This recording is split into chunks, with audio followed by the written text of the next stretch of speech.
Hi, I'm Sunir. Nice to meet you. I won the Emergent Ventures grant last month for working on my project and junior career development. I got to know about Emergent Ventures about 1.5 years ago from my good friend. And I applied without any project. I didn't take it that seriously and I got rejected. Reason I'm mentioning this is just to let you know that if you are rejected doesn't mean that you won't ever win the grant again. You can still apply again and again, and there is no, I think, a criteria or a requirement that says that you should get it in the first try. So I'm just mentioning that. So application process was very seamless. It was very easy. It was very fast, and I applied and I got response back from Tyler in 1 or 2 days, and we had a call about 1 or 2 weeks later, and that was the entire application process. But I would say like few things. Like first thing is, whenever you're writing the application, I highly recommend writing down your application in Google Docs first. Makes your life much more easier. It's easier to read, easier to edit compared to just writing directly down in your website or something else. So Google Docs is probably the best idea to just like first write down the application.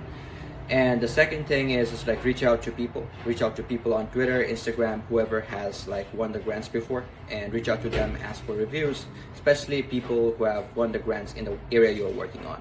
If you're working with robotics, reach out to people who have won the grants for working in robotics. And the funnel should be big. I would highly recommend reaching out to a lot of people. Significantly fewer people will respond back to you. So just honestly speaking, just like reach out to as many people as possible, because significantly fewer people would actually agree to do that. And break down the cost for, and I highly believe in making a solid ask. I do know a few people who didn't make a solid ask and still won the grant, and I don't think it is necessary to make a solid ask, but I think that whenever you're asking for capital or raising capital, it's a pretty good idea, or I think it is actually a necessity that you know how much capital you need to succeed and how you are going to use that capital. So make a solid ask with, this is the amount I need. If you don't know how much capital you need, first figure that out before applying. And make like new Google Docs. First one is for application, that the application you wrote down. The second one is for breaking down the cost. Make it as granular as possible. And in that Google Doc, make something like a table, like a spreadsheet, and break down the cost. Like especially if you're working with hardware, break down the cost of every single hardware and like the market value for it. If you buy a used part, how much is it going to cost? The variable cost is going to make it much more easier for them to understand how you are going to be able to use the capital.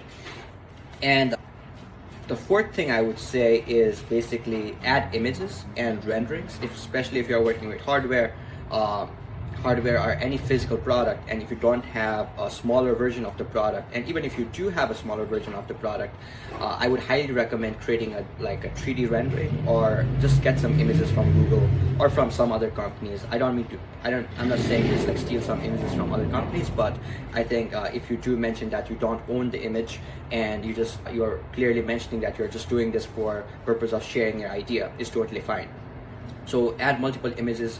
The reason for doing this is that not necessarily every single person who has capital, or like anyone who is like willing to give you money, has like technical ability to understand what you are building just by reading your application. It's much more difficult compared to an image. An image or a picture speaks 1,000 words. It's easier for them to understand and say, you can just say, hey, I'm just sharing this image. I don't own this, but I'm just doing this just so that this is the closest what the product is going to look like. It will be super helpful.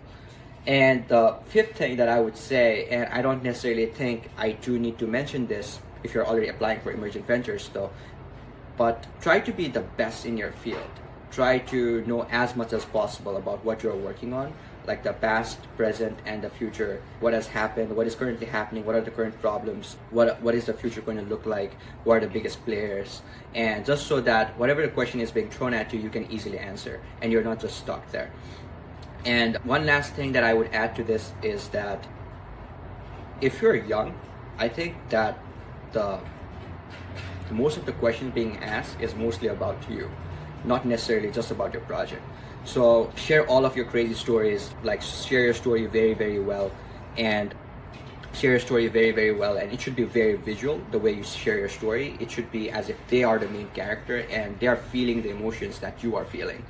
And for this, you'll have to do like write down your application and make someone else read it and see how they feel about the way you're sharing your story.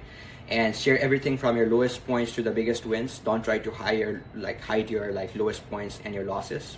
Do share that as well. And yeah, that's like a general thing, and that was my general experience of applying to Emergent Ventures grant. If there is any way I can help you, just feel free to reach out to me on Twitter. Thank you so much. See you.